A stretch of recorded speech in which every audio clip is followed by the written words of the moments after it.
Mm, Muy buenas tardes, profesor Carlos Palacios Tobar. Me presento, soy el alumno Sebastián Miguel Quintana Ampuero, que está cursando el curso de hidráulica. A continuación, mi tema de investigación ha sido la fuerza atractiva.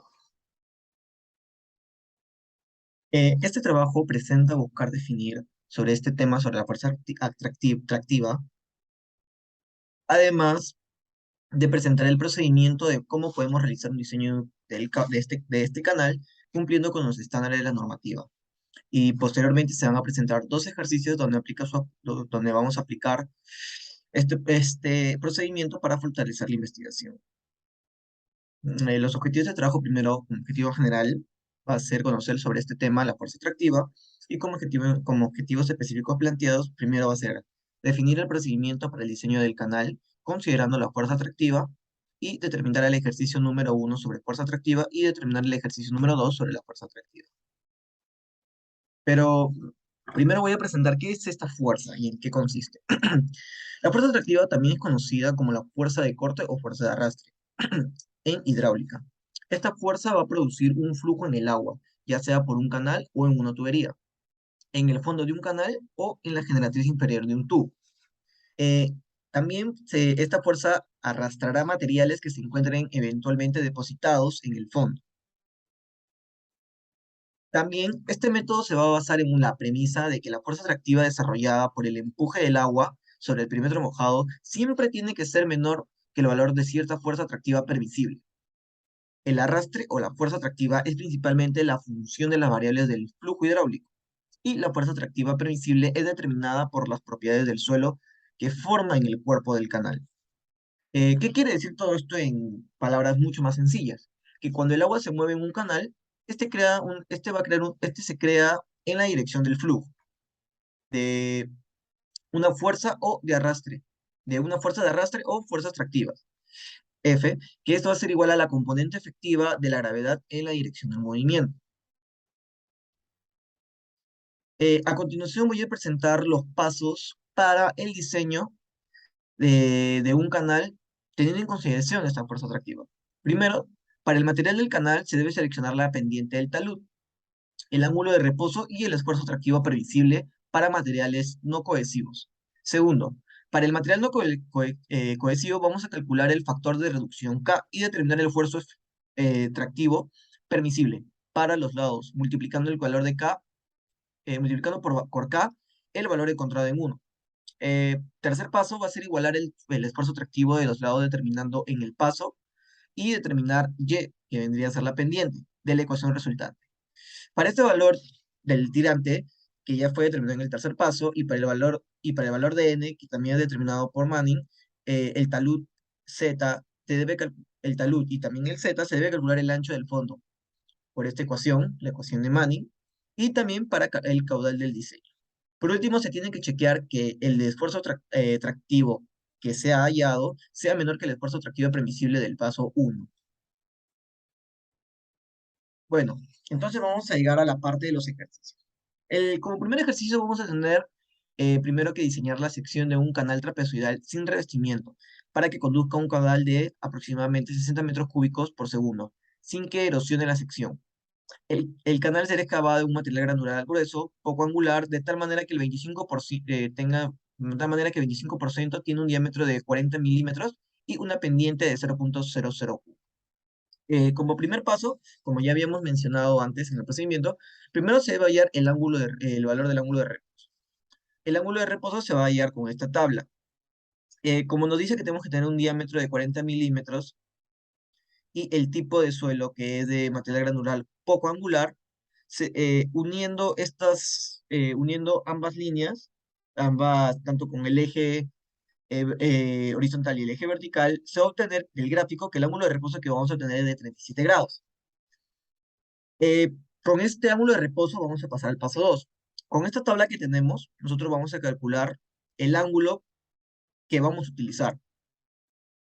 Como te dice que ahí tienes que seguir esta condición, que el teta sea menor que el phi.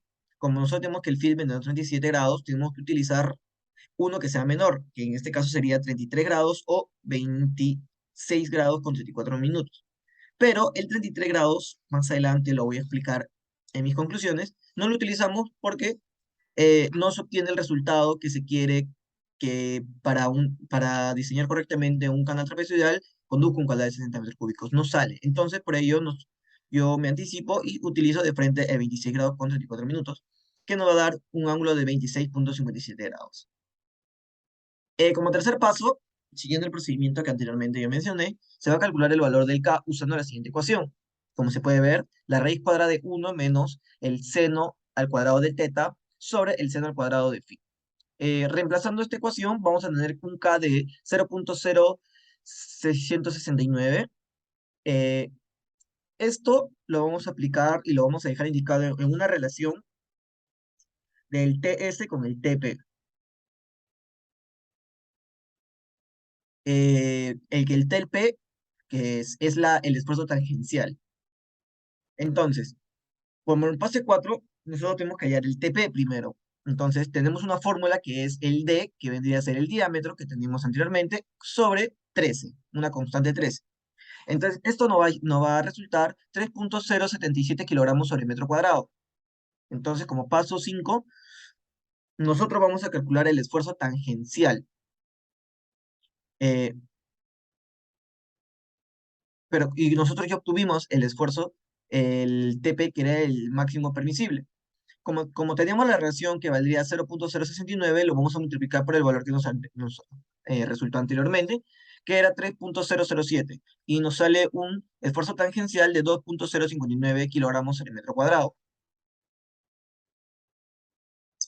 Como paso 6, se tiene que las ecuaciones, como las acabo de colocar, eh, vamos a reemplazarlas, pero vamos a suponer que la relación de la base, del ancho de la solera y el tirante es de 5.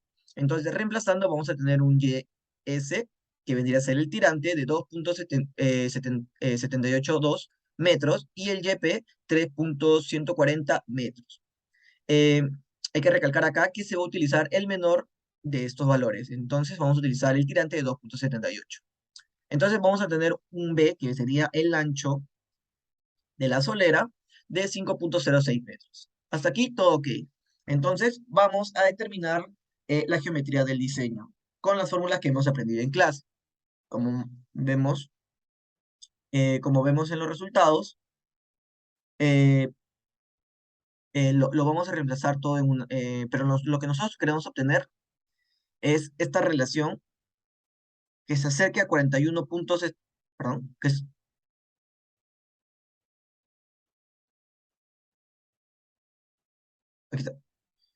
Nosotros lo que queremos obtener es el ancho, el ancho por el radio hidráulico elevado a la 2 tercios, que nos sale aquí, de 41,72, ya que eh, este, esta, este diseño tiene que acercarse al caudal que nos pidieron, que era de 60 metros cúbicos por segundo. Entonces, como vemos en la tabla que se realizó en Excel, este ancho va, este resultado se va a obtener, pero con un tirante de 2,77 metros.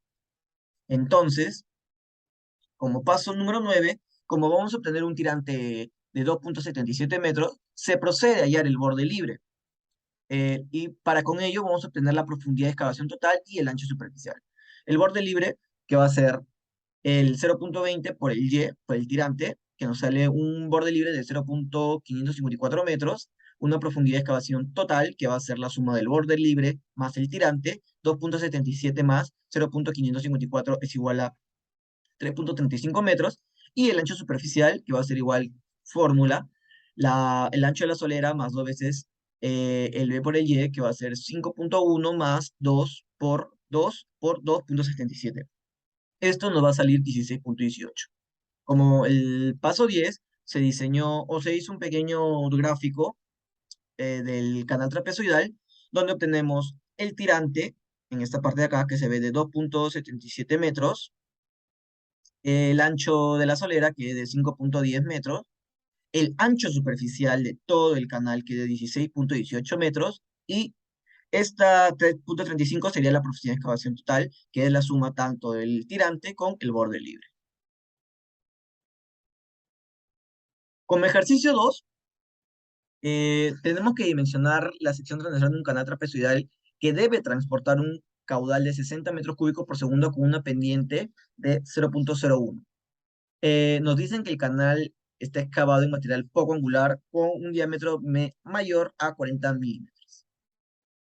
Entonces, nosotros vamos a determinar primero, como ya habíamos dicho, el valor del ángulo de reposo. Pero este tiene, a comparación del otro, este tiene que ser mayor a 40 milímetros, el diámetro. Entonces, cuando nosotros unamos tanto el diámetro con el tipo de suelo que es poco angular, vamos a tener un ángulo de reposo mayor, que es de un ángulo de reposo, que es el phi, de 38 grados. Obteniendo en la tabla, con la condición que tiene que ser el teta menor que el phi, vamos a tener un teta de 34 grados. Hasta aquí, todo ok. Como paso 3, vamos a tener que calcular el valor de K. Vamos a reemplazar tanto el teta como el phi, que el phi era de 38 y el teta de 34, y nos va a salir una constante de K de 0,42, que va a ser la constante que se va a aplicar en la relación tanto del esfuerzo tangencial como el esfuerzo máximo permisible. Que te sale que el esfuerzo tangencial va a ser igual a 0,42 por el esfuerzo tangencial permisible. Entonces, primero tenemos que hallar el esfuerzo tangencial permisible, que ya tenemos que es el diámetro sobre 3. El diámetro, eh, que nos vale 40 milímetros, 3.077 kilogramos sobre metro cuadrado. Luego vamos a calcular el esfuerzo tangencial máximo permisible. Vamos a reemplazar la relación que ya teníamos, 0,42 por 3.0077, perdón, es igual a 1,29 kilogramos sobre metro cuadrado. Ahí tengo que corregir cuando lo envíe, porque es 3,077 kilogramos sobre metro cuadrado. Como paso 6, se tienen las ecuaciones ya mostradas. Entonces, estas ecuaciones que nos van a permitir hallar el tirante. Suponiendo ahora que vamos a tener una relación del ancho de la solera con el tirante que sea igual a 2, vamos a tener un primer tirante de 1,767 metros y luego con el YP un tirante de 3,44 metros. Ojo, tenemos que usar siempre el menor de estos valores. Entonces, nos va a quedar de la relación, nos va a quedar un ancho de solera de 3,06 metros y un Y de 1,8 metros. Como paso 7 vamos a verificar el gasto, el gasto con la ecuación de Manning, suponiendo que el revestimiento del concreto es nos sale de un N de 0,030 metros. Esto lo vamos a meter en la ecuación de Manning, porque ya tenemos el tirante, tenemos el área, tenemos la pendiente, y todo esto nos va a resultar un caudal de 12,9 metros, metros cúbicos sobre segundos. Pero, perdón, disculpe, nosotros queríamos transportar un caudal de 60 metros cúbicos por segundo, y nos ha salido 12,9 metros cúbicos por segundo. Entonces nosotros debemos buscar un tirante que se pueda obtener más o menos un caudal de 60 metros cúbicos por segundo. Esto se obtiene con un tirante de 3,44 metros, resolviendo todo el procedimiento anterior que ya mencionamos. Com- Como conclusiones, para ya cerrar con el trabajo, con respecto al ejercicio 1, como ya le había mencionado, como ya le había mencionado, eh, no se, com- perdón, mejor dicho, como ya había mencionado, no se utilizó el 33 grados, ya que no se puede obtener el resultado esperado, ya no se puede obtener el caudal de 60 metros cúbicos, no se puede obtener el caudal de 60 metros cúbicos por segundo con ese ángulo de reposo. Entonces, por eso es que mejor utilizamos el de 26 grados con 34 minutos. Con respecto al ejercicio 2, como ya le había mencionado, para que el caudal que se quiera lograr, que sea más o menos cercano al de 60 metros cúbicos por segundo, se debe utilizar un tirante de 3,44 metros. Eso es todo.